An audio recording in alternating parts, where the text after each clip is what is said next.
Her husband's mistress smiled at her, until her own husband walked in and wiped it off her face. Jessica looked across the mahogany dining table with the kind of serene confidence that comes from believing you've outsmarted everyone in the room, watching Rachel Montgomery's crimson lips curve into a smile as she complimented the hand-painted ceramic centerpiece Jessica had spent hours arranging. What Rachel didn't know was that in exactly 38 minutes, her own husband would walk through Jessica's front door carrying flowers meant for her, and that perfectly composed expression would shatter into something Jessica had been dreaming about for the past 4 months. "This wine is absolutely divine," Rachel said, taking another sip of the vintage Pinot Noir that had cost Jessica $300. "Where did you find it?" Jessica smiled, her dark eyes never leaving Rachel's face. "It was a gift from someone special." She didn't mention that the someone special was Rachel's own husband, James, who had brought it to their last secret meeting at the downtown hotel. The dining room buzzed with conversation as 8 guests enjoyed what they believed was simply a dinner party among friends. Jessica's husband sat at the head of the table, completely unaware that his wife had orchestrated this entire evening around his betrayal. He laughed at something his colleague said, his hand reaching for the wine bottle, oblivious to the storm brewing around him. "Jessica, you've outdone yourself," said Patricia, Jessica's longtime friend who sat to her right. "This salmon is incredible." "Thank you," Jessica replied, checking her watch discreetly. 35 minutes now. She had timed everything perfectly. The appetizers had been served at 7, the main course at 8, and dessert would be interrupted by James's arrival at exactly 9:15. Rachel leaned forward, her auburn hair catching the light from the crystal chandelier. "You know, I've been meaning to ask you about your catering business. Thomas mentioned you might be interested in taking on some corporate events." Jessica's smile never wavered, even as she felt her heart rate increase. Thomas, her husband, had been sharing details about her business with his mistress. The betrayal cut deeper than she had expected, but she pushed the pain aside. Tonight was about justice, not self-pity. "I'm always interested in expanding," Jessica said smoothly, "though I've been quite busy lately with some personal projects." The conversation flowed around the table, touching on everything from local politics to vacation plans. Jessica participated when necessary, but most of her attention was focused on Rachel. The woman was stunning, Jessica had to admit. Tall and elegant with the kind of refined beauty that came from good genetics and expensive maintenance. She could see why Thomas had been attracted to her. But beauty wouldn't save Rachel from what was coming. "I have to say," Rachel continued, "you and Thomas make such a lovely couple. How long have you been married now?" 15 years this October, Jessica replied, her voice steady despite the irony of the question. "Though I suppose you never really know someone completely, do you?" Rachel's smile faltered for just a moment, but she recovered quickly. "Oh, I think people reveal themselves over time. The trick is paying attention." Jessica nodded, taking a sip of her wine. "Exactly. It's amazing what you can learn when you really start looking." The clock on the mantel chimed 9 o'clock, and Jessica felt her pulse quicken. 15 minutes. She excused herself from the table, claiming she needed to check on dessert, and walked to the kitchen. Through the window, she could see James's car pulling into the driveway right on schedule. She had met James Montgomery 3 weeks ago at a coffee shop downtown. It had been purely accidental, or so she had thought at the time. He was handsome in a rugged way, with salt and pepper hair and kind eyes that crinkled when he smiled. They had struck up a conversation about the book he was reading, and before she knew it, they were meeting for coffee regularly. It wasn't until their third meeting that Jessica realized the universe had handed her the perfect weapon for her revenge. James had mentioned his wife Rachel, describing her as distant and cold, more interested in her social climbing than their marriage. He had no idea that his wife was sleeping with Jessica's husband. Jessica returned to the dining room, carrying a tray of individual chocolate soufflés that she had prepared earlier. The timing was crucial. Dessert needed to be on the table when James arrived. "These look absolutely decadent," Rachel said, accepting her dessert with another one of those confident smiles. "They're my specialty," Jessica replied. "I find that the best desserts are worth waiting for." As the guests began to eat, Jessica noticed her husband checking his phone. He had been doing that more frequently lately, and she knew he was probably texting Rachel. The thought should have hurt, but instead, it only fueled her determination. The doorbell rang at exactly 9:15. Jessica set down her spoon and looked directly at Rachel. "That must be my surprise guest." Rachel's brow furrowed slightly. "Surprise guest?" "Oh yes," Jessica said, standing gracefully. "I invited someone special. I think you'll be very interested to meet him." She walked to the front door, her heart pounding with anticipation. Through the frosted glass, she could see James's silhouette holding a bouquet of white roses, Rachel's favorite flowers according to their many conversations. Jessica opened the door with a brilliant smile. "James, you made it. Please come in." James stepped inside, looking handsome in his navy suit and carrying the flowers as promised. "Thank you for inviting me, Jessica. I brought these for you." "How thoughtful," Jessica said, accepting the bouquet. "Come, let me introduce you to everyone." They walked toward the dining room, and Jessica could hear the conversation continuing around the table. She paused at the doorway, allowing James to step into full view of the guests. "Everyone," Jessica announced, "I'd like you to meet James Montgomery." The effect was immediate and devastating. Rachel's face went completely white, her spoon clattering to the table. Several guests looked confused, but Thomas's expression shifted from confusion to something approaching panic. "James?" Rachel's voice was barely a whisper. James looked across the room and saw his wife sitting at the table, her face frozen in shock. For a moment, no one moved. The only sound was the soft jazz playing in the background and the tick of the grandfather clock in the corner. "Rachel?" James's voice was confused, the flowers still clutched in his hand. "What are you doing here?" Jessica moved to stand behind her chair, her hands resting on the back of it as she surveyed the scene. This was the moment she had been planning for, the moment when all the carefully constructed lies would come crashing down. "James is my friend," Jessica said clearly, her voice carrying across the suddenly silent room. "We've been meeting for coffee regularly. He's told me so much about his marriage." The implications of her words hung in the air like a poison cloud. Rachel's eyes darted between her husband and Jessica could see the exact moment when understanding dawned. "You," Rachel whispered, her voice filled with venom. "You planned this." Jessica's smile was razor sharp. "I planned a dinner party.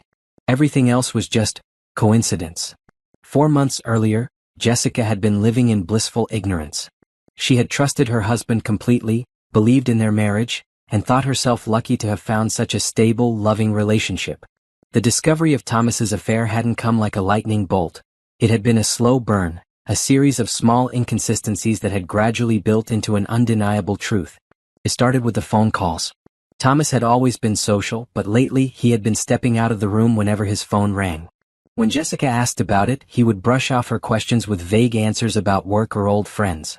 She had noticed but hadn't thought much of it until she started paying closer attention to the pattern. The calls always came at the same times. During lunch, around 5:30 when he was driving home from work, and sometimes late at night when he thought she was asleep.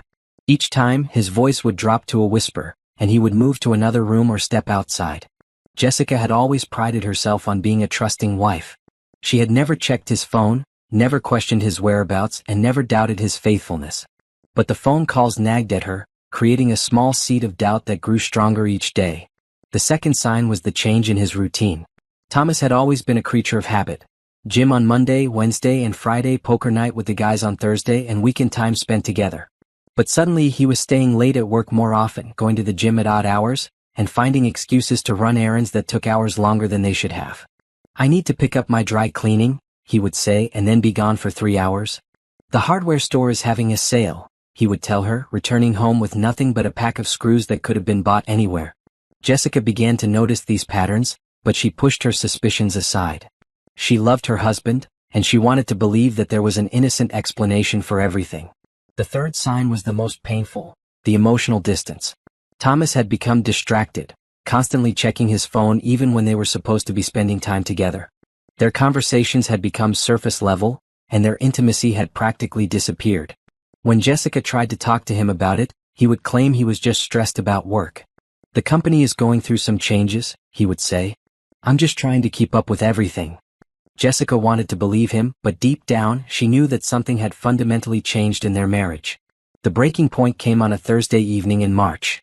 Jessica had been at the grocery store when she saw Thomas's car parked outside Rosario's, an upscale Italian restaurant downtown. She had been planning to surprise him with his favorite dessert, but seeing his car there made her curious. He had told her he was working late, but Rosario's was nowhere near his office. She parked across the street and waited, telling herself she was being ridiculous. There had to be a perfectly reasonable explanation. Maybe he was having a business dinner. Maybe he was planning a surprise for her. 20 minutes later, she watched her husband exit the restaurant with a beautiful woman she didn't recognize. The woman was tall and elegant, with auburn hair and the kind of poise that spoke of money and refinement. Thomas held her hand as they walked to his car, and Jessica watched in horror as he kissed her before opening the passenger door. Jessica sat in her car, her hands shaking as she processed what she had just witnessed. 15 years of marriage and Thomas was having an affair. The woman was stunning, sophisticated, and clearly comfortable with her husband in a way that suggested this wasn't their first meeting. She followed them at a distance, her heart pounding as they drove to the Marriott downtown. She watched them enter the hotel together, and she knew with devastating certainty that her marriage was over. But instead of confronting Thomas immediately, Jessica made a decision that would change everything. She was going to find out exactly who this woman was and how long the affair had been going on. She was going to gather evidence, and then she was going to make sure that both Thomas and his mistress paid for what they had done to her. The next morning, Jessica called in sick to work and drove back to the hotel. She waited in the lobby until she saw the woman emerge from the elevator, and then she followed her to the parking garage. The woman drove a white BMW with a license plate that Jessica memorized. Finding out the woman's identity was easier than Jessica had expected. A quick internet search of the license plate led her to Rachel Montgomery, a real estate agent who specialized in luxury properties. Her photo was on her company website, and Jessica stared at it for a long time, memorizing every detail of the woman who had destroyed her marriage. Rachel was everything Jessica was not: tall where Jessica was petite, auburn-haired where Jessica was brunette, and polished in a way that came from growing up with money. She was 34 years old, married to James Montgomery, and had no children. Her social media profiles showed a life of luxury, expensive vacations, designer clothes, and carefully curated photos that painted the picture of a perfect life. Jessica spent the next week learning everything she could about Rachel. She discovered that Rachel and James had been married for 8 years, that they lived in a mansion in the suburbs, and that Rachel's real estate business was thriving. She also learned that Rachel was active in several charities and social organizations, which explained how she had probably met Thomas. The more Jessica learned about Rachel, the more her anger grew. This woman had everything: beauty, money, a successful career, and a husband who clearly adored her. And yet, she had decided to take Jessica's husband as well. Jessica began following Rachel's routine, learning her schedule and habits. She discovered that Rachel met Thomas for lunch twice a week at different restaurants around the city, and that they had been meeting at the hotel every Thursday evening for the past 3 months. 3 months. Jessica's marriage had been dying for 3 months, and she hadn't even known it. The final piece of the puzzle fell into place when Jessica decided to learn more about Rachel's husband. James Montgomery was a successful architect who ran his own firm. He was 42 years old, handsome in a rugged way, and according to his social media profiles, he seemed to genuinely love his wife. Jessica felt a strange sense of kinship with James. Like her, he was being betrayed by someone he trusted. Like her, he was living a lie without knowing it. And like her, he deserved to know the truth. But Jessica didn't want to simply expose the affair. She wanted revenge. She wanted Thomas and Rachel to feel the same pain and humiliation they had caused her. She wanted them to lose everything they had taken for granted. And that's when the plan began to form in her mind. Jessica realized that she had been given a unique opportunity. She could expose the affair in a way that would maximize the damage to both Thomas and Rachel. She could orchestrate a situation where both marriages would implode simultaneously, and where Thomas and Rachel would be left to deal with the consequences of their actions. The dinner party idea came to her in a moment of inspiration. She would invite Rachel and Thomas, along with several other guests, to make it seem natural. She would befriend James and invite him as well, timing his arrival to coincide with dessert. The revelation would be public, humiliating, and devastating. But first, she needed to get closer to James. She needed to understand him, to earn his trust, and to position herself as the innocent victim of circumstances beyond her control. Jessica's plan was ambitious, but she was determined to see it through. Thomas and Rachel had destroyed her marriage, but she was going to make sure they paid for it. Jessica's investigation into her husband's affair became an obsession. She approached it with the same meticulous attention to detail she used in her catering business, creating spreadsheets to track Thomas's schedule and mapping out Rachel's routine with military precision. She rented a small office space under a false name, telling Thomas she needed somewhere quiet to work on her business plans. In reality, it became her command center for gathering intelligence. She covered the walls with photos, timelines, and notes about both couples, creating a detailed picture of their lives and relationships. The more she learned, the more complex the situation became. Rachel and Thomas hadn't simply stumbled into an affair. They had been circling each other for months before anything physical happened. Jessica discovered that they had first met at a charity gala in January, where Thomas's company had been a sponsor and Rachel had been working the event as a volunteer organizer. Jessica found photos from the gala on various social media accounts, and in several of them she could see Thomas and Rachel talking in the background. In one particularly painful image, Rachel was laughing at something Thomas had said, her hand resting lightly on his arm. From there, Jessica traced their relationship through credit card statements and phone records. Thomas had been sloppy about covering his tracks, probably because he had never expected Jessica to look. She found charges for expensive lunches, flower deliveries, and hotel rooms that painted a clear picture of their affair's progression. But Jessica's most shocking discovery came when she began investigating Rachel's marriage to James. What she found made her realize that the situation was even more complicated than she had imagined. Rachel was also having an affair. Jessica discovered this by accident when she was following Rachel one afternoon. Instead of going to meet Thomas as Jessica had expected, Rachel drove to a different hotel and met a man Jessica didn't recognize. He was younger than both Thomas and James, with dark hair and an expensive suit that suggested he was successful in his own right. Jessica waited in the hotel lobby and managed to overhear enough of their conversation to learn that the man's name was Gabriel and that he worked in finance. More importantly, she realized that Rachel had been seeing Gabriel for almost as long as she had been seeing Thomas. The revelation that Rachel was juggling two affairs simultaneously changed everything for Jessica. It meant that Rachel wasn't just a woman who had made a mistake. She was a serial cheater who was actively deceiving multiple people. It also meant that James was an even bigger victim than Jessica had originally thought. Jessica's next step was to learn more about Gabriel. She followed him from the hotel to his office building and discovered that he worked for a prestigious investment firm downtown. He was 31 years old, unmarried, and according to his social media presence, he was exactly the kind of man who would appeal to someone like Rachel. Young, successful, and wealthy.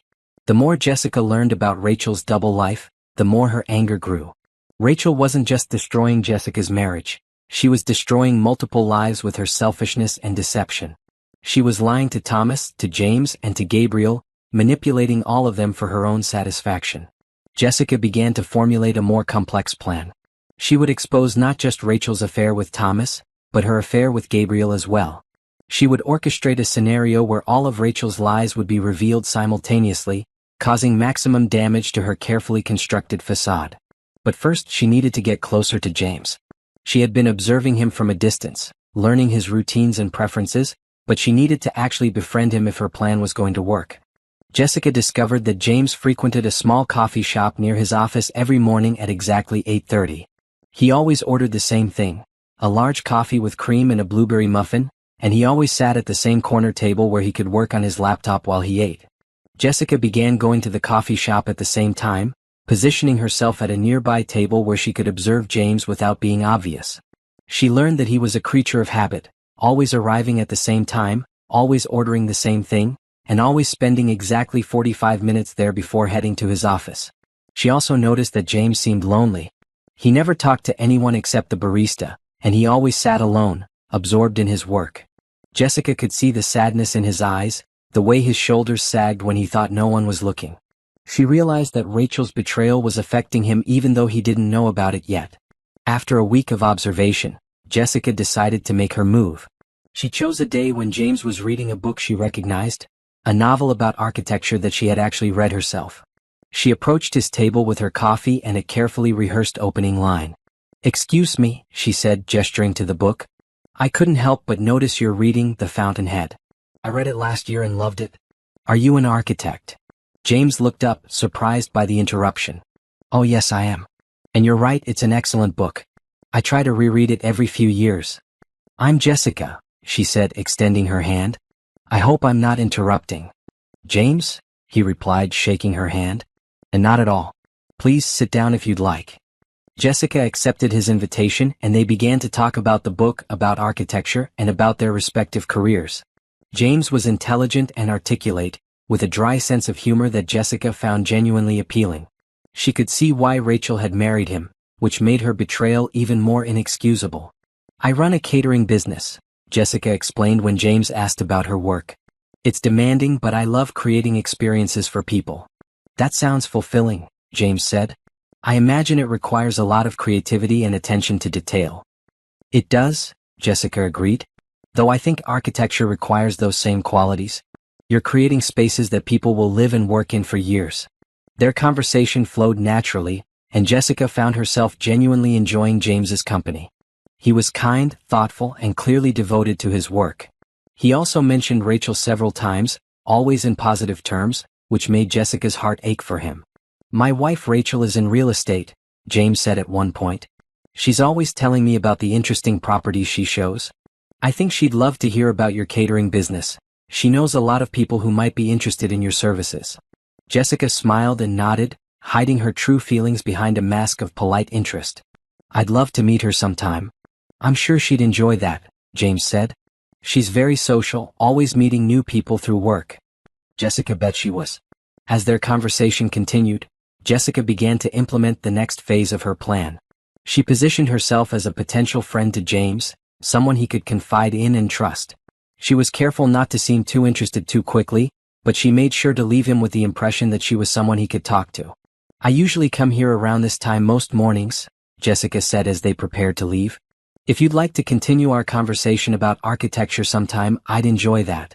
I'd like that too, James said, and Jessica could see that he meant it. Over the next 2 weeks, Jessica and James developed a friendship. They would meet for coffee and talk about everything from work to books to their shared love of travel. Jessica was careful to let James lead the conversations, allowing him to reveal information about his life and his marriage naturally. What she learned broke her heart.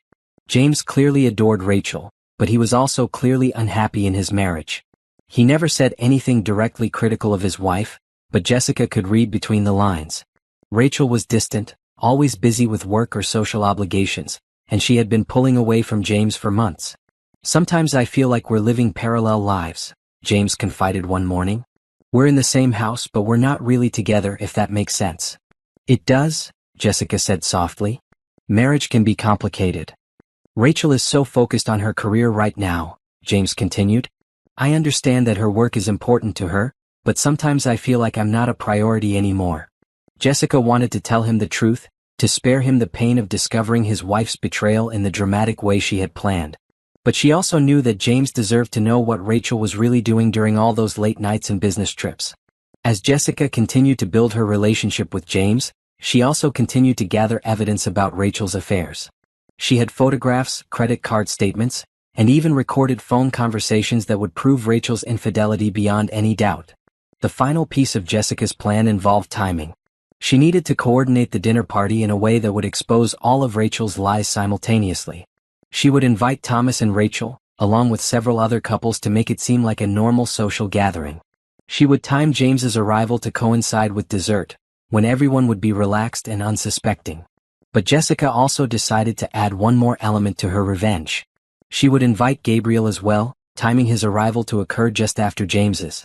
The revelation that Rachel was cheating on her husband with not one but 2 men would be devastating to her reputation and her marriage. Jessica spent hours planning every detail of the dinner party. She chose the menu carefully, selecting dishes that would take specific amounts of time to prepare and serve. She calculated the timing of each course, the arrival of each guest, and the sequence of revelations that would destroy Rachel's carefully constructed lies. The invitation list was crucial. Jessica needed enough people to make the revelations public and humiliating, but not so many that the evening would become chaotic. She decided on 8 guests total, including Thomas and Rachel, plus herself and the surprise arrivals of James and Gabriel. As the date of the dinner party approached, Jessica felt a mixture of excitement and nervousness. She had spent months planning this moment, and she was determined to execute it perfectly. Thomas and Rachel had destroyed her marriage, but she was going to make sure they paid for it in the most public and humiliating way possible. The week before the dinner party, Jessica threw herself into preparations with the intensity of a military operation. Every detail had to be perfect, from the timing of the meal to the placement of the guests to the coordination of the evening's revelations. Jessica began by sending carefully crafted invitations to her chosen guests. She invited 3 couples from their social circle, people who knew both her and Thomas well enough to make the gathering seem natural, but who were also influential enough that word of the evening's events would spread quickly through their community. The invitation to Thomas and Rachel required special consideration. Jessica needed to make it seem like a normal dinner party while ensuring that Rachel would attend. She decided to frame it as a celebration of her catering business expansion, knowing that Rachel would be interested in the networking opportunities. "Thomas, I'm planning a dinner party for next Saturday," Jessica announced over breakfast one morning. "I want to show off some new menu ideas and I thought it would be nice to have some of our friends over." "That sounds great," Thomas replied, not looking up from his phone. Jessica noticed he was typing a message and wondered if he was texting Rachel. "I thought I'd invite the Hendersons and the Clarks," Jessica continued.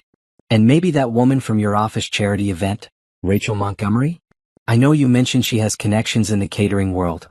Thomas looked up sharply, and Jessica saw a flicker of panic in his eyes.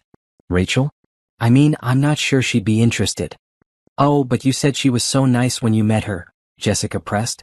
"And didn't you mention that she and her husband might be looking for a caterer for some upcoming events? This would be perfect." Thomas hesitated, clearly torn between his desire to protect his affair and his inability to come up with a reasonable objection. "I suppose I could mention it to her." "Wonderful," Jessica said brightly. "I'll send her a proper invitation. What's her address?" Jessica already knew Rachel's address, of course, but she wanted to see how Thomas would react to the question. She watched as he struggled to answer without revealing how well he knew Rachel. "I think I have it somewhere," he said finally. "Let me check at the office." "Perfect," Jessica said.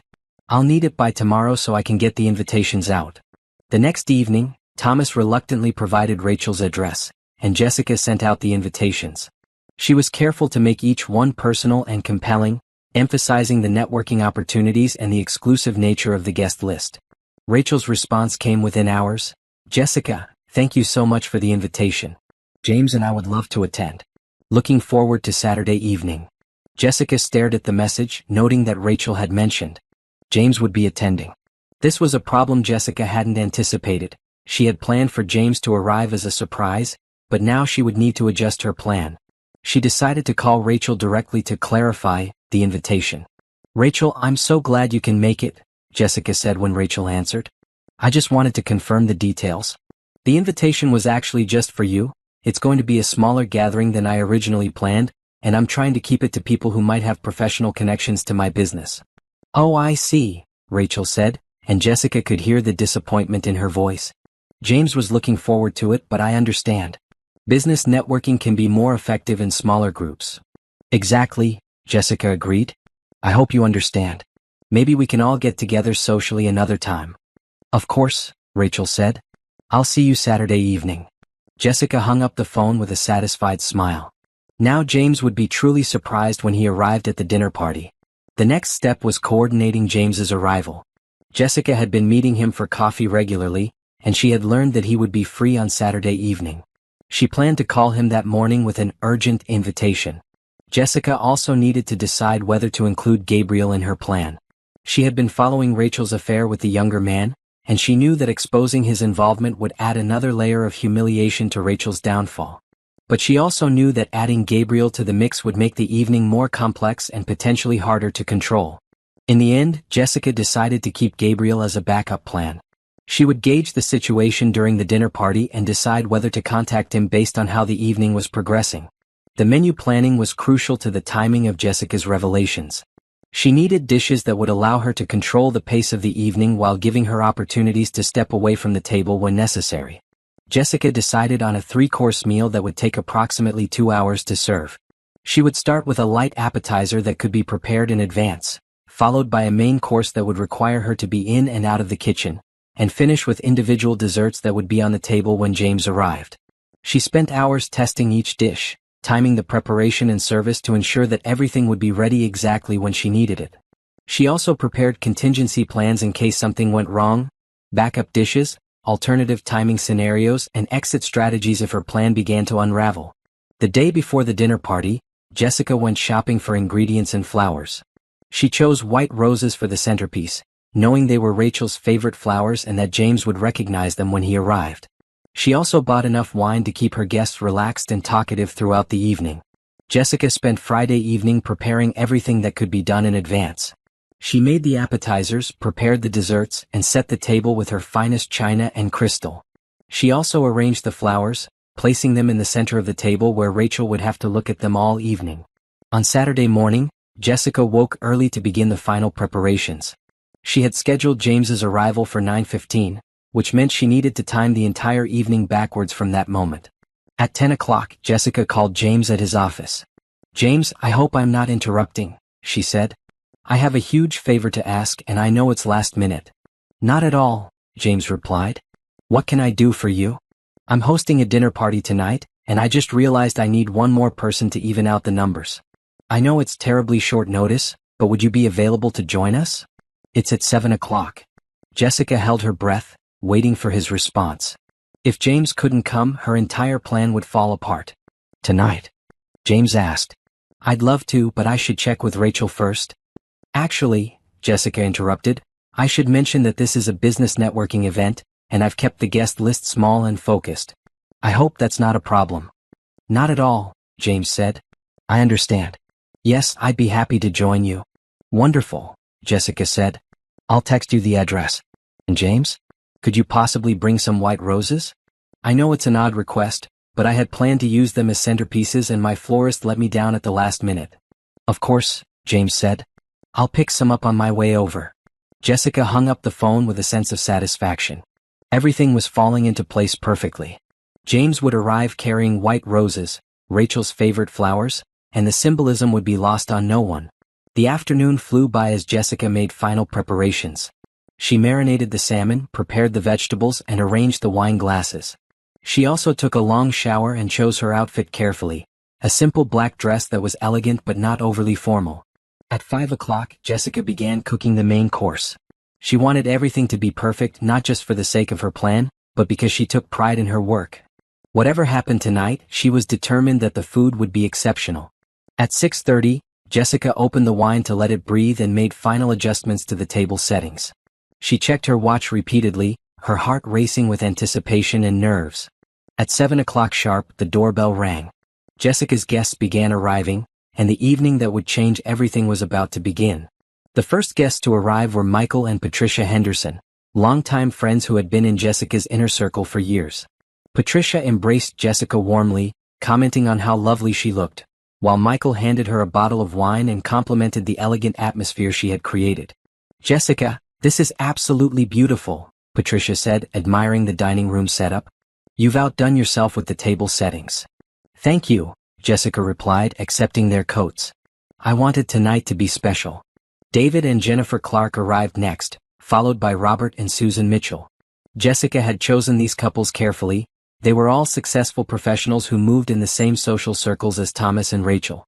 More importantly, they were all people who would remember and discuss the evening's events long after it was over.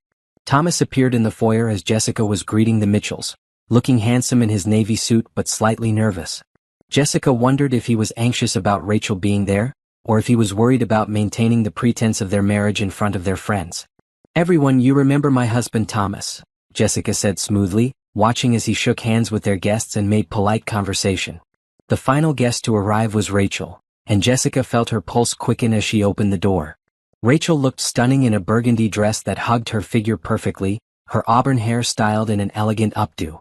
She carried herself with the confidence of someone who was used to being the most beautiful woman in the room.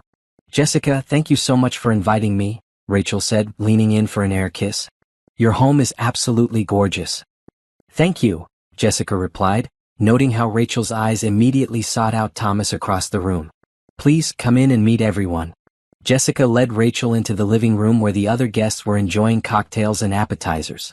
She watched as Rachel seamlessly integrated herself into the group, her charm and sophistication making her an instant hit with everyone present. "Rachel, this is Patricia Henderson," Jessica said, beginning the introductions. "Patricia, Rachel Montgomery. Rachel is the real estate agent I mentioned." "Oh, how wonderful," Patricia said. "I've heard such great things about your work. We might be looking to downsize in the next few years." "I'd love to help you when the time comes," Rachel replied smoothly. "Jessica mentioned you might have some catering opportunities as well. Your business sounds fascinating." Jessica smiled, noting how Rachel was already working the room for connections. "Rachel is very well connected in the community. I'm sure we'll find lots of ways to collaborate." As the cocktail hour progressed, Jessica moved through the room like a hostess, ensuring everyone's glasses were full and conversations were flowing. She paid special attention to the dynamics between Thomas and Rachel, watching how they interacted in a group setting. They were careful not to be too obvious, but Jessica could see the subtle signals passing between them. The way Rachel's eyes lingered on Thomas when she thought no one was looking. The way Thomas positioned himself across the room from her, as if being too close might give them away. The careful way they avoided being drawn into the same conversation. "Shall we move to the dining room?" Jessica announced at exactly 7:30. "I'd like to serve the first course." The guests moved to the dining room and Jessica guided them to their seats. She had planned the seating arrangement carefully, placing Rachel directly across from Thomas's usual seat at the head of the table, with herself positioned where she could observe both of them. "This is exquisite," Jennifer Clark commented, admiring the table settings. "Jessica, you have such an eye for detail." "Thank you," Jessica replied, lighting the candles. "I believe that presentation is just as important as the food itself." As the guests settled into their seats, Jessica served the first course, a delicate spinach and goat cheese tart with a light vinaigrette. The conversation flowed easily, touching on local politics, upcoming social events and business developments. Jessica noticed that Rachel seemed completely at ease, laughing at the appropriate moments and contributing to the conversation with intelligence and wit. If Jessica hadn't known better, she would never have suspected that Rachel was anything other than what she appeared to be, a successful, happily married woman enjoying an evening with new friends. "Thomas, how long have you known Rachel?" Susan Mitchell asked innocently, unaware of the loaded nature of her question. Jessica watched as both Thomas and Rachel froze for a split second before recovering their composure. "We met at a charity event a few months ago," Thomas replied carefully. Jessica thought she might be interested in some catering opportunities. "Oh, which charity was that?" Patricia asked with genuine interest. "The Children's Hospital fundraiser," Rachel answered smoothly. Thomas's company was one of the sponsors. Jessica nodded, filing away this information. She had suspected their relationship had begun at a charity event, but now she had confirmation.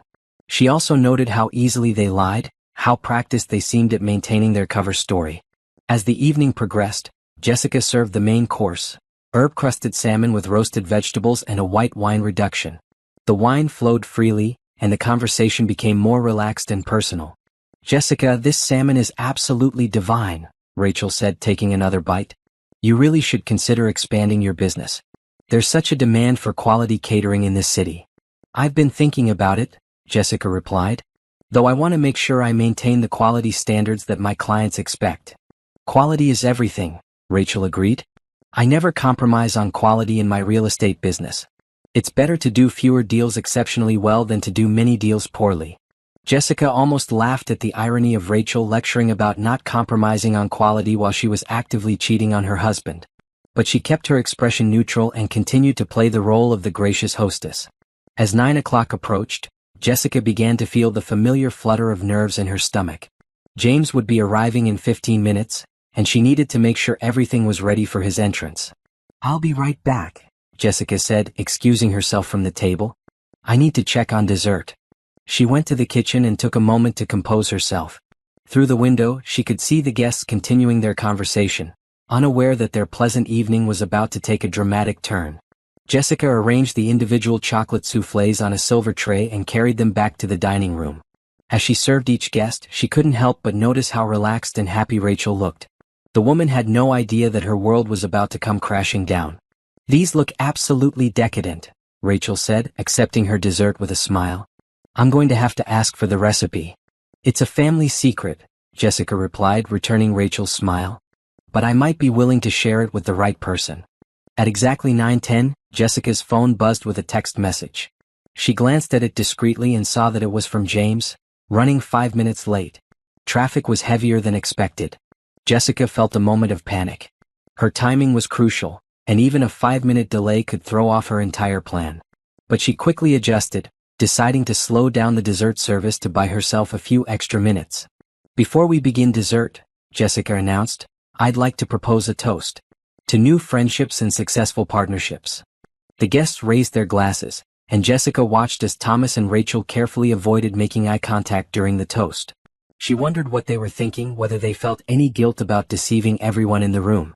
As the guests began to eat their desserts, Jessica excused herself again, claiming she needed to check on something in the kitchen.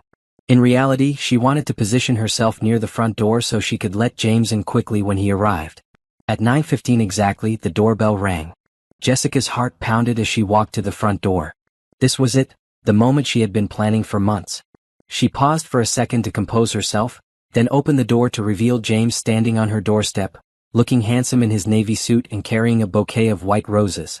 "James, you made it," Jessica said, her voice carefully controlled. "Please come in." James stepped inside, and Jessica noticed that he looked slightly nervous. "Thank you for inviting me, Jessica. I brought the roses you requested." "They're perfect," Jessica said, accepting the bouquet. "Everyone is just finishing dessert. Come, let me introduce you to my guests." Jessica led James toward the dining room, her heart racing with anticipation. She could hear the conversation continuing around the table, the guests unaware that their evening was about to change forever. She paused at the doorway, allowing James to step into full view of the dining room. The effect was immediate and devastating. Rachel's spoon clattered to the table as her face went completely white. Several guests looked confused, but Thomas's expression shifted from confusion to something approaching panic. "Everyone," Jessica announced, her voice carrying clearly across the suddenly quiet room, "I'd like you to meet James Montgomery." The silence that followed was deafening. Jessica could hear the tick of the grandfather clock in the corner, the soft jazz still playing in the background, and the sharp intake of breath from Rachel. "James?" Rachel's voice was barely a whisper. James looked across the room and saw his wife sitting at the table, her face frozen in shock. For a moment, no one moved. The white roses in James's hand seemed to glow in the candlelight, a stark reminder of the love and trust that had been betrayed. "Rachel?" James's voice was confused, the flowers trembling slightly in his grip. "What are you doing here?" The question hung in the air like a sword, and Jessica felt a surge of satisfaction as she watched her carefully orchestrated plan unfold exactly as she had envisioned it. The dining room fell into a silence so complete that Jessica could hear her own heartbeat. James stood in the doorway, still holding the white roses, his face a mask of confusion as he stared at his wife. Rachel sat frozen at the table, her dessert forgotten, her face drained of all color. The other guests looked between James and Rachel, sensing the tension but not understanding its source. Patricia Henderson was the first to speak, her voice bright with the kind of forced cheerfulness people use when they sense something is wrong but don't know what. "Oh, how wonderful," Patricia said. "You must be Rachel's husband. What a lovely surprise." James's confusion deepened. "Surprise? I don't understand." "Jessica invited me to dinner." Jessica stepped forward, her voice calm and clear. "James is a friend of mine. We've been meeting for coffee regularly over the past few weeks. He's told me so much about his life, his work, his marriage." The implication hung in the air like smoke. Jessica watched as understanding began to dawn on the faces around the table. Michael Henderson's brow furrowed as he looked between Jessica and James. Jennifer Clark's eyes widened as she began to connect the dots. "I don't understand," James said, his voice growing stronger. "Jessica, you said this was a business dinner. Why is my wife here?" Jessica smiled, and there was something sharp and cold in her expression. "James, I invited Rachel because I thought it would be interesting for you to meet some of my friends. Rachel and I have become quite close recently." Rachel finally found her voice. "Jessica, what is this? What are you doing?" "I'm hosting a dinner party," Jessica replied innocently. "Though I suppose it's become more of a reunion than I originally planned." Thomas had been sitting rigid in his chair, his knuckles white where he gripped his wine glass. Now he cleared his throat and attempted to take control of the situation. "Jessica, I think there's been some kind of misunderstanding," he said. "Perhaps we should discuss this privately." Jessica turned to her husband with a look of mock surprise. "Misunderstanding? Thomas, surely you remember telling me about Rachel. How you met her at that charity event. How impressed you were with her intelligence and sophistication." James set the roses down on the side table with deliberate care. "Jessica, I need to understand what's happening here. Why would you invite me to dinner without telling me my wife would be here?" "Because," Jessica said, her voice growing stronger, "I wanted to give you both a chance to meet the people who have been so important in your lives lately." The guests were beginning to shift uncomfortably in their seats. David Clark started to stand, clearly intending to leave, but Jessica held up a hand. "Please everyone, don't go. I think this conversation concerns all of us." "Jessica," Rachel said, her voice tight with warning, "I think you should be very careful about what you say next." Jessica laughed, and the sound was like breaking glass. "Careful? Rachel, I've been very careful. I've been careful for months. I've been careful about documenting everything, about gathering evidence, about planning this evening down to the last detail." James took a step into the room, his face hardening. "Evidence of what?" Jessica walked to the sideboard and opened a drawer, removing a manila folder. Evidence of the relationship between my husband and your wife. The words hit the room like a physical blow. Patricia gasped, and Susan Mitchell's hand flew to her mouth. Thomas half rose from his chair, his face flushed with anger and panic. Jessica, don't, Thomas said, his voice desperate. Please don't do this. Do what? Jessica asked, opening the folder. Tell the truth? Share the facts? Show everyone what I've discovered. She pulled out a photograph and held it up for everyone to see. It showed Thomas and Rachel leaving Rosario's restaurant together, his hand resting intimately on the small of her back. This was taken 3 weeks ago, Jessica said conversationally. Thursday evening to be exact. Thomas told me he was working late. James stared at the photograph, his face going through a series of emotions. Confusion, recognition, and finally, a dawning understanding that made Jessica's heart ache for him. That's impossible, James said, but his voice lacked conviction. Jessica pulled out another photograph. This one was taken 2 weeks ago at the Marriott downtown. They were there for 3 hours. Rachel finally exploded. You followed us? You sick, twisted woman, you actually followed us. I followed my husband, Jessica corrected. You just happened to be with him. The room erupted in shocked murmurs. The guests were now fully aware that they were witnessing the destruction of 2 marriages, and the discomfort was palpable. James walked slowly to the table and picked up the photographs with shaking hands. How long? He asked quietly. 3 months, Jessica replied. Maybe longer. I have credit card statements, hotel receipts, phone records. Stop, James said, his voice breaking. Just stop. Rachel stood up so quickly that her chair nearly toppled over. This is insane. You're all insane. I'm leaving. Are you? Jessica asked calmly. Because I have something else you might want to see first. She reached into the folder again and pulled out a different set of photographs. These showed Rachel entering a different hotel with a younger man, Gabriel. These were taken last Tuesday, Jessica said. While my husband thought he was your only secret. The color drained from Rachel's face completely. Thomas stared at the new photographs, his expression shifting from panic to something approaching rage. Who is that? Thomas demanded. Gabriel Morrison, Jessica replied. He works at Sterling Financial. Rachel has been seeing him for almost as long as she's been seeing you. The revelation hit the room like a thunderbolt. Rachel was not just an adulteress. She was a woman who had been manipulating multiple men simultaneously. You're lying, Rachel whispered, but her voice lacked conviction. Jessica pulled out her phone and played a recording. Rachel's voice filled the room, clearly audible as she spoke to Gabriel about meeting him at their usual hotel. I recorded this last week, Jessica said. There are more. James sank into an empty chair, his face in his hands. I can't believe this. I can't believe any of this. Thomas stood up, his face red with fury. You set us up. You planned this whole thing. I planned a dinner party, Jessica replied. I invited friends and colleagues. I had no control over the choices you and Rachel made. You manipulated us, Rachel snarled. You orchestrated this entire evening to humiliate us. I orchestrated nothing, Jessica said firmly. I simply provided an opportunity for the truth to come out. You humiliated yourselves. The guests were now openly staring, some looking horrified, others fascinated by the drama unfolding before them. Jessica realized that word of this evening would spread through their social circle like wildfire. I think, Patricia Henderson said quietly, that Robert and I should leave. No, Jessica said firmly. I want everyone to stay. I want witnesses to what happens next. She turned to face the room, her voice growing stronger with each word. For months I've been living a lie. My husband has been cheating on me with a woman who was also cheating on her husband with at least one other man. They've been meeting in hotels, lying to everyone around them and treating their marriages like jokes. James looked up, his eyes red with unshed tears. Jessica, I'm so sorry. I had no idea. I know you didn't, Jessica said gently. That's why I wanted you to hear this from me in front of witnesses. So you'd know that you're not alone in this. Rachel made one last desperate attempt to regain control. This is all circumstantial. These photographs don't prove anything. Jessica smiled coldly. Then perhaps you'd like to explain to your husband why you have a key to room 412 at the Marriott. Or why you've been receiving flowers from Gabriel Morrison every Friday for the past 6 weeks. She pulled out a hotel keycard and a florist's receipt, placing them on the table in front of James. I found these in Rachel's purse when I followed her last week, Jessica said, along with several other interesting items. The evidence was overwhelming and everyone in the room knew it.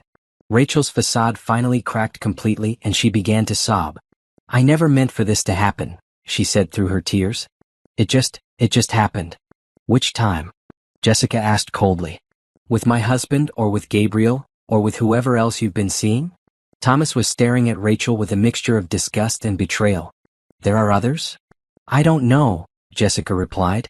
But I suspect we've only seen the tip of the iceberg. The room fell silent again, everyone processing the magnitude of what they had just witnessed. Jessica felt a strange sense of calm settling over her. She had done what she set out to do. She had exposed the truth and made sure that Thomas and Rachel would face the consequences of their actions. But she wasn't finished yet. The silence stretched until it became unbearable.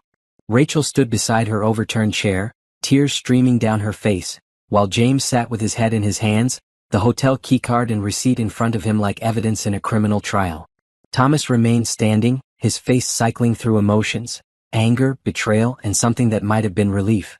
Jessica walked to the sideboard and poured herself a glass of wine, her movements deliberate and controlled. She had waited months for this moment, and she was going to savor every second of it. I think, she said finally, that we should all sit down and discuss this like adults. Adults? Rachel spat, wiping her eyes with the back of her hand. You want to talk about being adults? You've been stalking us, photographing us, recording our conversations. What kind of adult does that?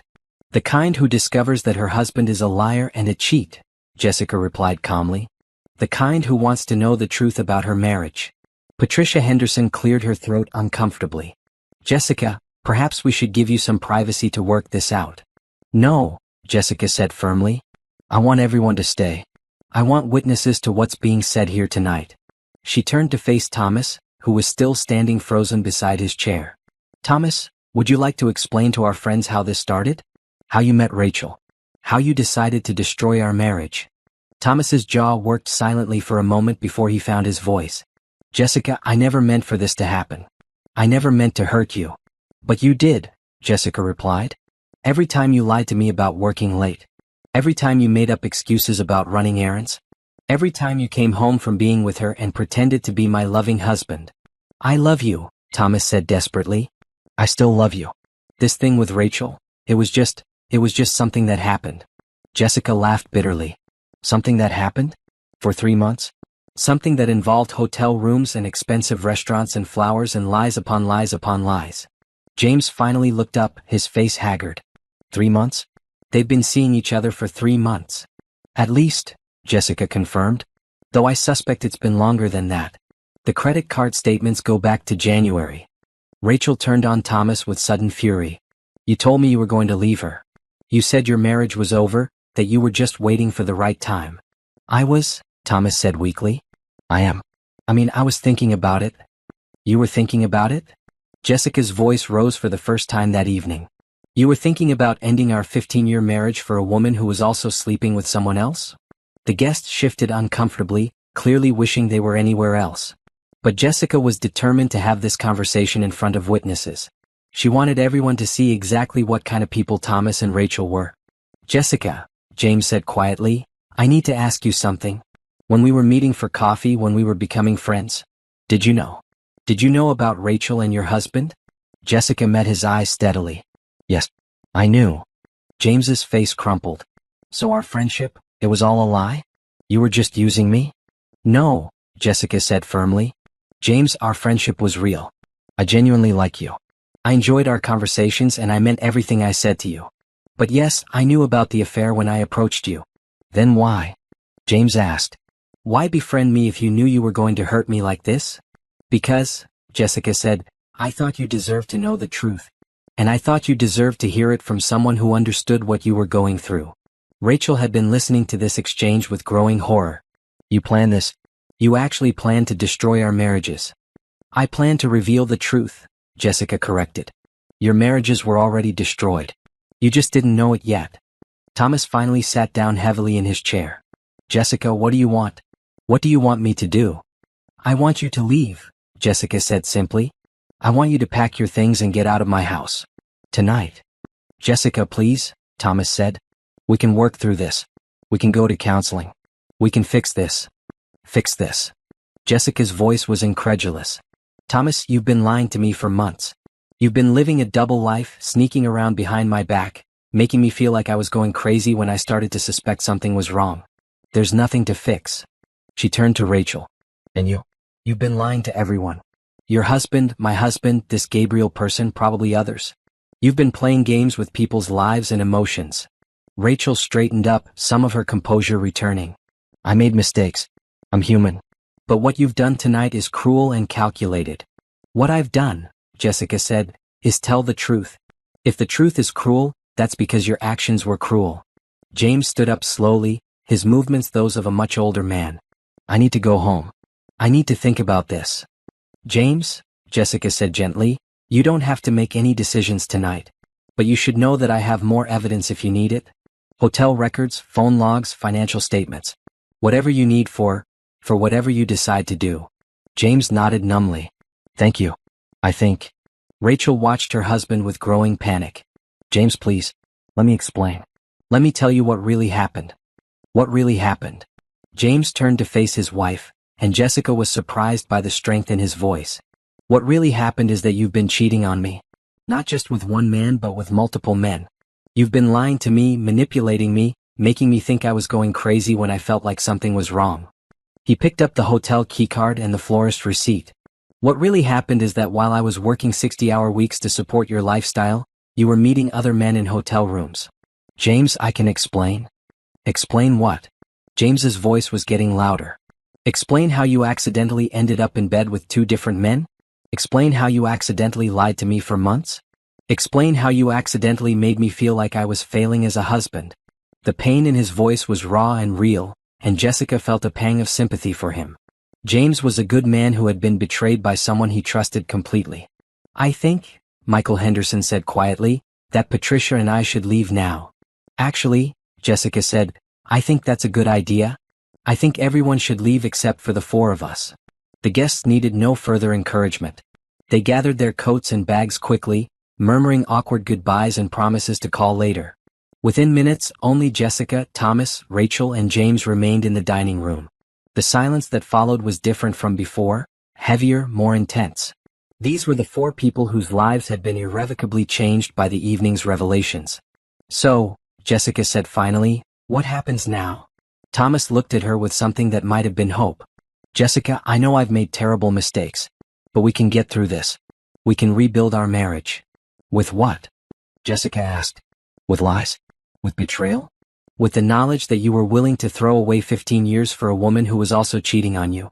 Rachel suddenly spoke up. Jessica, I want you to know that I never meant for this to happen. I never meant to hurt you. But you did, Jessica replied.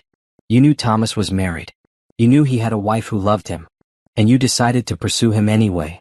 It wasn't like that, Rachel protested. It developed naturally. We connected. We understood each other. You understood each other? Jessica's voice was sharp. You understood that you were both selfish enough to destroy your marriages for a few hours of excitement? James had been listening to this exchange with growing anger. Rachel, stop. Just stop. You're making it worse.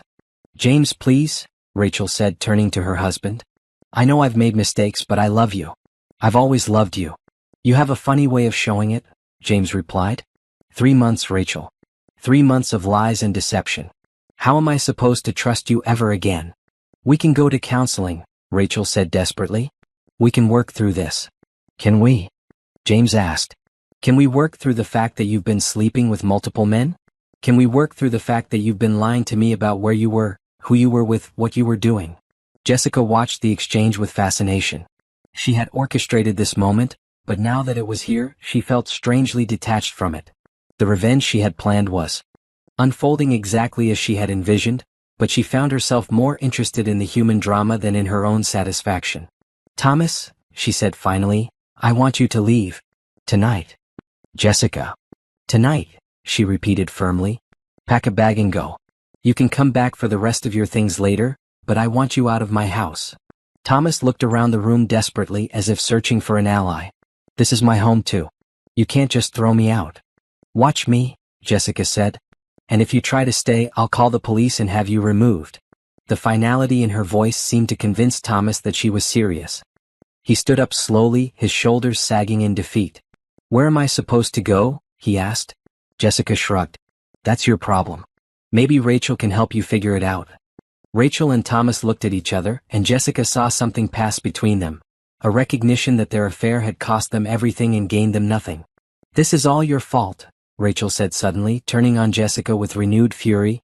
"If you had just confronted Thomas privately, if you had handled this like a normal person, none of this would have happened." "You're right," Jessica agreed. "If I had handled this like a normal person, you and Thomas would still be sneaking around behind our backs and James and I would still be living lies. At least now we know the truth." James stood up abruptly. "I'm going home. Rachel, you can do whatever you want. But I need some time to think about this." He started toward the door, then stopped and turned back to Jessica. "Thank you. I know tonight was difficult for you too. But thank you for telling me the truth." Jessica nodded. "James, if you need anything, if you need to talk or if you need more evidence for whatever you decide to do, you have my number."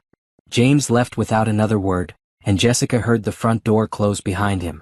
Now only she, Thomas, and Rachel remained. "I hope you're happy," Rachel said bitterly. "You've destroyed 4 lives tonight." "I've revealed the truth," Jessica corrected. "You destroyed the lives when you decided to cheat on your husband with a married man who was also cheating on his wife." She turned to Thomas. "Go pack. Now." Thomas looked at her one more time, his eyes pleading. "Jessica, please. We can fix this." "No," Jessica said firmly. "We can't. It's over, Thomas. It's been over for months. I'm just the last one to know." Thomas left the room, and Jessica could hear him climbing the stairs to their bedroom. She was alone with Rachel now, and the two women stared at each other across the wreckage of the evening. "This isn't over," Rachel said finally. "Yes," Jessica replied calmly, "it is." The house felt different after Thomas left. Jessica stood in the doorway of their bedroom, looking at the empty hangers in his closet, the cleared space on his dresser, the vacant depression on his side of the bed. He had packed quickly and quietly, taking only what he needed for a few days, promising to return for the rest when she was ready. She had watched from the living room window as he loaded his suitcase into his car, his movements mechanical and defeated. Rachel had followed him outside, and Jessica had seen them talking in her driveway, their conversation animated and clearly heated. Whatever they were discussing, it hadn't gone well. Rachel had gotten into her own car and driven away without looking back. Now, 3 days later, Jessica was beginning to understand the full scope of what she had set in motion. The story of the dinner party had spread through their social circle like wildfire, growing and changing with each telling. Her phone had been ringing constantly, some friends offering support, others calling out of pure curiosity wanting to hear the details firsthand. Jessica had answered the calls selectively, speaking only to those friends she trusted completely. Patricia Henderson had been particularly supportive, checking on her daily and offering whatever help she needed. Michael Henderson had been more direct, telling Jessica that he had always suspected something was wrong with Thomas's behavior lately and that she had done the right thing by exposing the truth. The professional fallout had been swift and severe. Word of the affair had reached Thomas's workplace, and Jessica had heard through mutual friends that he was being asked to take a leave of absence while the company assessed whether his behavior had violated their code of conduct. Rachel's real estate business was suffering as well. Several clients had already canceled their contracts, and her professional reputation was in ruins. Jessica found herself feeling surprisingly little satisfaction from their public humiliation. The revenge she had planned so carefully had succeeded beyond her wildest expectations. But now that it was over, she felt hollow rather than triumphant. She was sitting in her kitchen, nursing a cup of coffee and staring out at the garden, when her phone rang. The caller ID showed James's name, and she answered immediately. "Jessica, I hope I'm not disturbing you," James said. His voice sounded tired and strained. "Not at all," Jessica replied. "How are you holding up?" I'm managing," James said. "I wanted to call and thank you again for what you did. I know it wasn't easy for you orchestrating that evening." "It wasn't," Jessica agreed. "But I'm glad you know the truth now." "I filed for divorce yesterday," James said quietly. "I wanted you to know. I also wanted to ask if you'd be willing to provide some of the evidence you mentioned. My lawyer says it could be helpful." "Of course," Jessica said. "I'll put together everything I have and send it to you." "Thank you," James said. "I also wanted to ask, would you like to have coffee sometime? I know the circumstances are unusual, but I could use a friend right now." Someone who understands what I'm going through. Jessica smiled for the first time in days. I'd like that. I could use a friend too. They made plans to meet later that week, and Jessica hung up feeling lighter than she had in months. James was a good man, and she looked forward to continuing their friendship in a context that wasn't built on deception and revenge. The next morning, Jessica received an unexpected visitor. She opened her door to find a young man in an expensive suit standing on her doorstep. He was handsome in a polished way, with dark hair and the kind of confidence that came from success and privilege. "Miss Jessica," he said. "I'm Gabriel Morrison. I believe you know who I am." Jessica's pulse quickened. Gabriel, Rachel's other affair partner. The one piece of her plan that she hadn't implemented. "Mr. Morrison," she said calmly. "What can I do for you?" "I was hoping we could talk," Gabriel said. "About Rachel. About what happened at your dinner party." Jessica stepped aside to let him in, curious about what he wanted to discuss.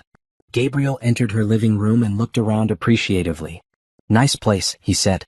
"Rachel always said you had good taste." "Rachel talked about me?" Jessica asked, surprised.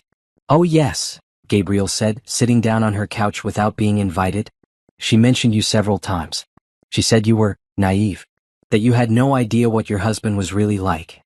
Jessica felt a flash of anger at Rachel's condescension, but she kept her voice level. "I see. And what did you think about that?" Gabriel shrugged. "I thought it was probably true. Most wives don't pay attention to what their husbands are really doing. But you know now that I wasn't as naive as Rachel thought," Jessica said. "Clearly," Gabriel agreed. "I have to admit I'm impressed. What you did at that dinner party was, well, it was brilliant. Cruel but brilliant." Jessica studied him carefully. "Why are you here, Gabriel?" "Because I want to make sure we understand each other," Gabriel said. "Rachel told me that you have evidence of our relationship. I want to know what you plan to do with it." "What makes you think I plan to do anything with it?" Jessica asked. Gabriel smiled, but it didn't reach his eyes. "Because you're clearly not the type of woman who does things halfway. You destroyed 2 marriages in one evening. I'm wondering if you're planning an encore performance." Jessica walked to the window and looked out at her garden. "Rachel isn't my problem anymore. What she did with you is between you and whatever other relationships you both may have." "So you're not planning to expose our affair?" Gabriel asked. "I wasn't planning to," Jessica said. "But now that you're here asking me about it, I'm curious. Are you worried about something? Do you have a girlfriend? A wife perhaps?" Gabriel's confident facade slipped slightly. "I'm engaged. My fiancé doesn't know about Rachel." Jessica turned to face him, understanding dawning. "And you're worried that if she finds out, your engagement will be over." "Something like that," Gabriel admitted. Jessica considered this for a moment. "Gabriel, I'm not interested in destroying your life. I had a specific goal, to expose my husband's affair and make sure that both he and Rachel faced consequences for their actions. That goal has been achieved." Gabriel visibly relaxed. "Thank you. I appreciate that.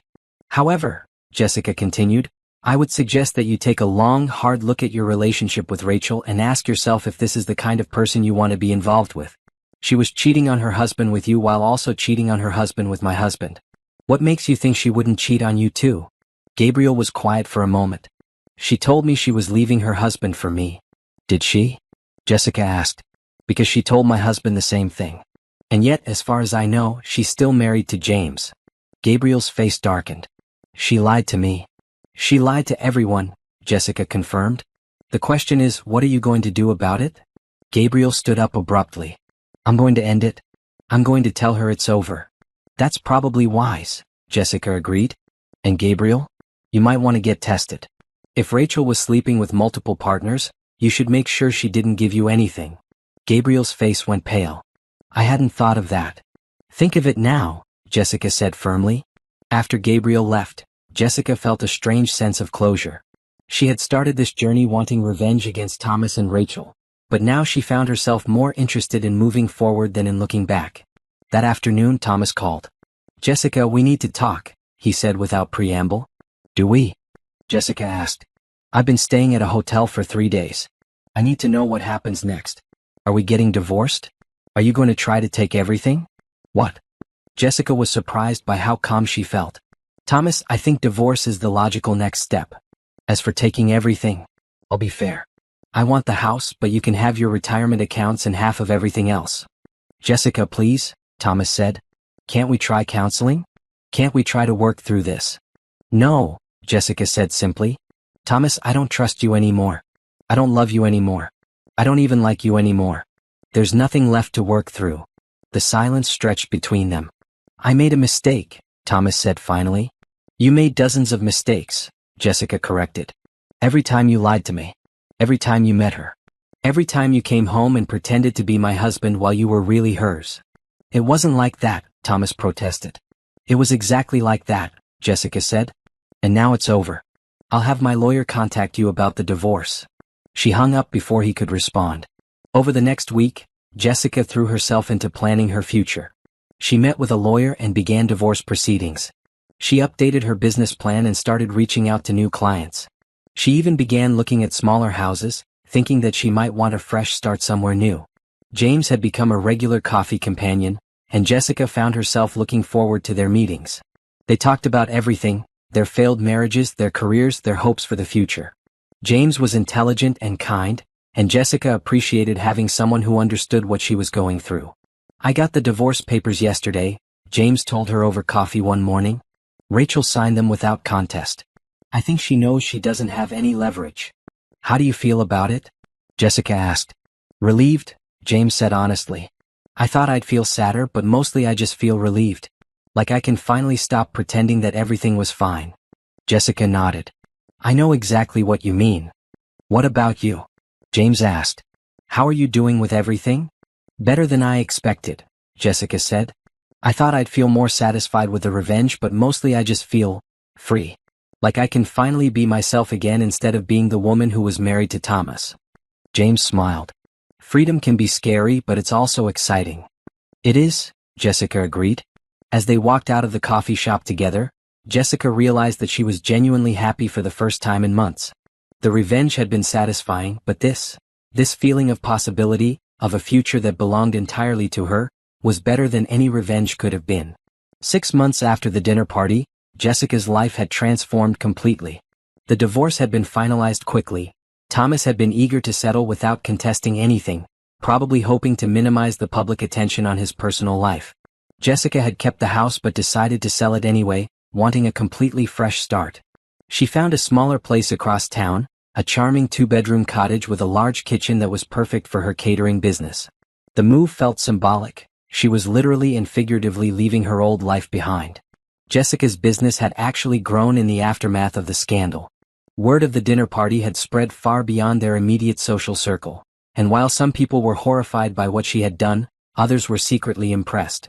She found herself getting calls from women who had discovered their own husbands' affairs, asking for advice on how to handle the situation. I want to do what you did, one woman had told her over the phone. I want to expose him publicly, make him pay for what he's done. Don't, Jessica had replied firmly. What I did was about revenge, and revenge it's empty. It feels good in the moment, but it doesn't heal anything. Focus on yourself, on your future, on what you want your life to look like without him. It was advice she had learned to follow herself. The satisfaction of exposing Thomas and Rachel had faded quickly, replaced by the much more lasting satisfaction of building a life that was entirely her own. Jessica's friendship with James had deepened over the months. They had coffee together twice a week, sometimes more, and had begun attending cultural events together. Art gallery openings, concerts, lectures. It was a comfortable friendship built on mutual understanding and genuine affection. You know, James said one evening as they walked out of a photography exhibition, I never thought I'd say this, but I'm grateful for what happened. Not for the betrayal, but for the truth. I was living a lie for years and I didn't even know it. I know what you mean, Jessica agreed. I spent so much energy trying to be the perfect wife, trying to make Thomas happy, that I forgot to think about what made me happy. And what does make you happy? James asked. Jessica considered the question. This, she said finally. My business, my independence, good conversation with intelligent people. Simple things, but they're mine. James smiled. They're good things.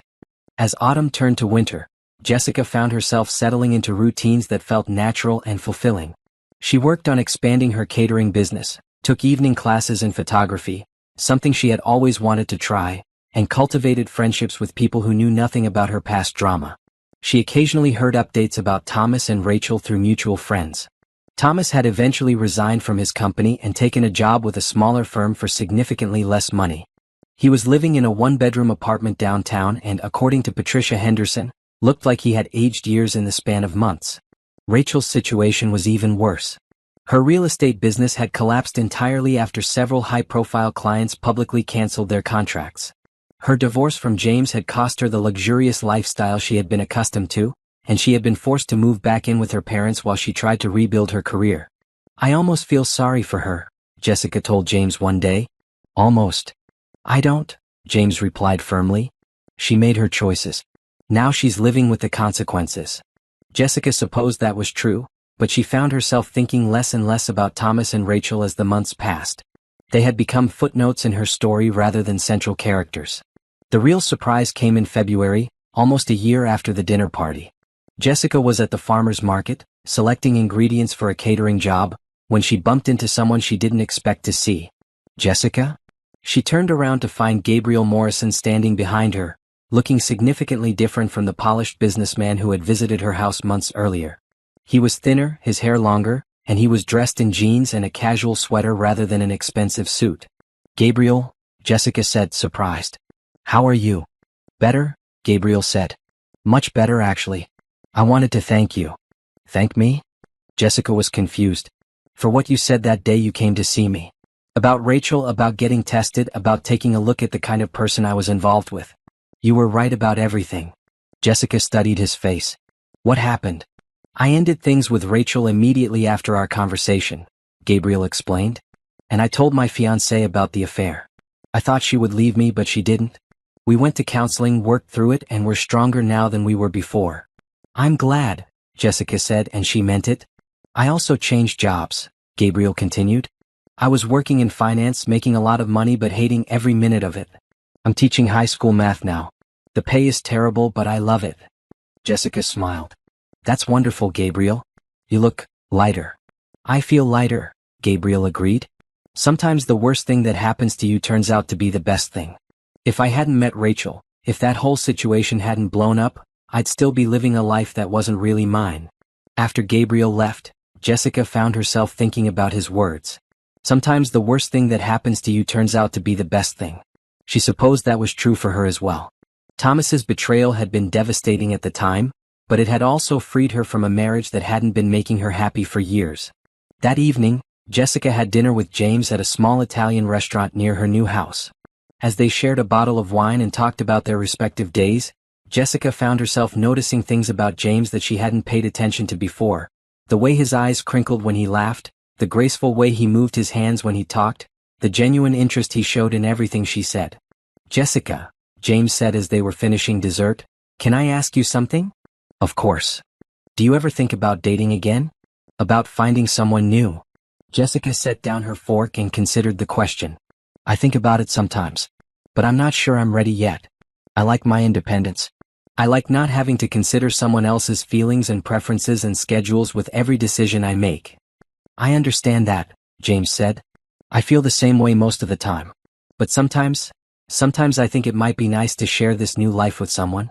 Someone who understands what I've been through." Jessica looked across the table at James and felt a flutter of something she hadn't experienced in a long time. Not the desperate passion she had once felt for Thomas, but something warmer and more stable. Affection, attraction, possibility. "James," she said carefully, "are you asking me out? On a real date, I mean." James smiled, and Jessica saw nervousness and hope in his expression. "I suppose I am. I know the circumstances of how we met were unusual. But I've grown very fond of you, Jessica. I admire your strength, your intelligence, your kindness. I'd like to see if there might be something more between us." Jessica felt her heart speed up. "I'd like that too," she said quietly. James reached across the table and took her hand. "Then let's take it slow. Let's see what happens." Jessica smiled and squeezed his hand. "I'd like that very much." As they walked out of the restaurant together, Jessica reflected on the strange journey that had brought her to this moment. A year ago, she had been planning an elaborate revenge against her cheating husband. Now she was contemplating a new relationship with a man who had been just as betrayed as she had been. The revenge had been satisfying in its way, but this possibility of love built on mutual respect and understanding felt like the real victory. 1 year later, Jessica stood in the kitchen of her cottage, preparing hors d'oeuvres for a small gathering. But this time, the dinner party was a celebration rather than a weapon. James was helping her arrange flowers, white roses, she noted with amusement, while soft jazz played in the background. "Are you nervous?" James asked, noticing her hands trembling slightly as she piped filling into small pastry shells. "A little," Jessica admitted. "It feels strange to be hosting a dinner party again after last time." James moved behind her and placed his hands gently on her shoulders. "This is completely different, Jessica. Tonight is about us, about celebrating something wonderful." Jessica leaned back against him, drawing comfort from his presence. Over the past year, their relationship had developed slowly and naturally. They had taken James's advice about going slow, spending months as friends before gradually acknowledging that their feelings had grown into something deeper. James had proposed 3 months ago, not with grand gestures or elaborate schemes, but with a simple conversation over their regular morning coffee. "Jessica," he had said, "I've been thinking about the future. About what I want my life to look like. And I can't imagine it without you." "James," Jessica had replied, "are you proposing to me in a coffee shop?" "I suppose I am," James had said with a smile. "Is that terribly unromantic?" "It's perfect," Jessica had answered, and she had meant it. Grand romantic gestures had lost their appeal for her. She preferred quiet sincerity, honest communication, and the comfortable intimacy they had built together. Tonight's dinner party was to celebrate their engagement with the friends who had supported them through their respective divorces and the early stages of their relationship. Patricia and Michael Henderson would be there, along with Jennifer and David Clark and a few other couples who had become important to Jessica and James as they built their new life together. "Do you ever think about them?" James asked as they finished the preparations. "Thomas and Rachel?" "Sometimes," Jessica admitted, "though less and less as time goes on. I heard from Patricia that Thomas is seeing someone new. A woman from his office. Do you feel anything about that?" James asked carefully. Jessica considered the question. "Relief, I think. Relief that he's someone else's problem now, and that I don't have to wonder if he's happy or lonely or regretful. He's moved on and so have I." "What about Rachel?" "I don't know much about her situation," Jessica said. "I know she's still trying to rebuild her real estate business. Patricia mentioned seeing her at the grocery store a few months ago and she looked diminished somehow. Smaller." Jessica found that she felt neither satisfaction nor pity when she thought about Rachel's current circumstances. The intense emotions that had driven her revenge plot had faded, replaced by indifference. "I think," Jessica said thoughtfully, "that the best revenge was actually living well. Building this life, being happy, finding love again. That's more satisfying than anything I could have done to hurt them." James turned her around to face him. "I love you, Jessica Davis." Soon to be Jessica Montgomery. "I love you too," Jessica replied, and the words felt completely different from when she had said them to Thomas. This love was based on knowledge rather than assumption, on choice rather than habit, on mutual respect rather than need. The doorbell rang and their guests began to arrive. Jessica greeted each couple with genuine warmth, noting how different this gathering felt from the dinner party a year ago. There were no hidden agendas, no secret plans, no underlying tension. Just friends coming together to celebrate something positive. "Jessica, you look radiant," Patricia said, embracing her warmly. "Happiness suits you." "Thank you," Jessica replied. "I feel settled. Content in a way I haven't felt in years." As the evening progressed, Jessica found herself comparing this dinner party to the one that had changed everything. The same dining room, the same table, even some of the same guests. But the atmosphere was completely different. Warm where the previous gathering had been cold, honest where it had been deceptive, celebratory where it had been destructive. "I'd like to propose a toast," Michael Henderson said as they finished the main course. "To Jessica and James, who have shown us all that sometimes the best things in life come after the worst things. Your journey hasn't been easy, but you've handled it with grace and dignity, and you've found something beautiful together." "Hear, hear," the other guests chorused, raising their glasses. Jessica felt tears prick her eyes. "Thank you all," she said. "A year ago I thought my life was over. I thought betrayal and divorce meant failure, meant that I had somehow not been enough. But I've learned that sometimes what feels like an ending is actually a beginning." She looked around the table at the faces of people who had supported her through the darkest period of her life. "I've learned that revenge might feel satisfying in the moment, but building something new and beautiful and honest is so much better." James squeezed her hand under the table. "Jessica taught me that it's possible to trust again after betrayal. that it's possible to love again after heartbreak. I'm grateful every day for the courage she showed in telling me the truth, even though it was painful. Even though I had ulterior motives? Jessica asked with a smile. Even though you had ulterior motives, James confirmed. Your methods were questionable, but your heart was in the right place. As the evening wound down and the guests began to leave, Jessica and James stood together in the doorway, watching their friends walk to their cars. Any regrets? James asked quietly. Jessica thought about the question seriously. Did she regret the elaborate revenge plot? The public humiliation of Thomas and Rachel?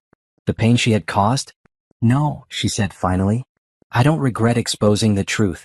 I might have done it differently if I had to do it over again, but I don't regret ensuring that we both knew what was really happening in our marriages. And if you hadn't done it the way you did, we might never have met, James pointed out. That's true, Jessica agreed. So no regrets. Everything that happened led us here, to this moment, to this life we're building together. James closed the door and turned to Jessica. So what now, Mrs. Montgomery to be? Jessica smiled and took his hand. Now we live happily ever after. Or at least we try to. I like our chances, James said, pulling her into his arms. As they swayed together in the soft light of the hallway, Jessica reflected on the strange and winding path that had brought her to this moment. She had started this journey wanting revenge, wanting to hurt the people who had hurt her. But in the end, the real victory hadn't been in tearing down Thomas and Rachel. It had been in building something new and beautiful with James. She had learned that revenge, no matter how satisfying, was ultimately empty. But love, trust, and the courage to start over, those things had substance and staying power. Jessica had gotten her revenge, but more importantly, she had gotten her life back. And this time she was going to make sure it was exactly the life she wanted. 6 months later, Jessica and James were married in a small ceremony in the garden of her cottage. The guest list was small, just their closest friends and family members who had supported them through their journey. Jessica wore a simple cream-colored dress and carried white roses. James wore a navy suit and couldn't stop smiling. The ceremony was conducted by a judge who was a friend of James's, and the vows they wrote themselves were honest and heartfelt. Jessica, James said, you've taught me that it's possible to find joy after sorrow, trust after betrayal, love after heartbreak. I promise to spend the rest of my life showing you the same courage and honesty you've shown me. James, Jessica replied, you've shown me that real love isn't about grand gestures or perfect moments. It's about choosing each other every day even when things are difficult. I promise to choose you every day for the rest of our lives. As they kissed to seal their marriage, Jessica felt a profound sense of peace. She had survived betrayal, orchestrated revenge, and found love again. Most importantly, she had discovered who she really was when all the roles and expectations and assumptions were stripped away. The woman who had planned that dinner party a year and a half ago had been driven by pain and anger.